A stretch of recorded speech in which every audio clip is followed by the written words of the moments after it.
Emily Boisvert. And I'm Noah Lovar. And the title of our lab is Global Warming Effect on the Rad51 gene of Tetrahymena thermophila.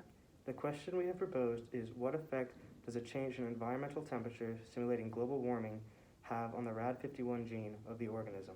The hypothesis we have created is that increasing the temperature in the habitat of the Tetrahymena organism will make the Rad51 gene more prominently expressed as the organism needs to repair more of its DNA strands. The basic premise of our lab is to have one control group exposed to little to no light in a comfortable environment with little variation in temperature, and have an experimental group that will be exposed to a hotter environment for 48 hours.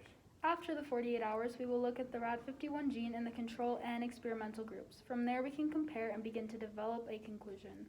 We've predicted that we will see higher levels of expression in the experimental group. This is because of the heat that is exerting harm onto the organism. As mentioned before, the experiment is meant to simulate global warming. I find this experiment particularly important because the Tetrahymena organism and humans both have the Rad51 gene.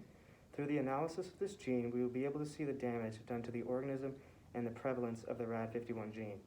From here, we are able to reasonably extrapolate our results to humans and see why global warming is something to be worried about.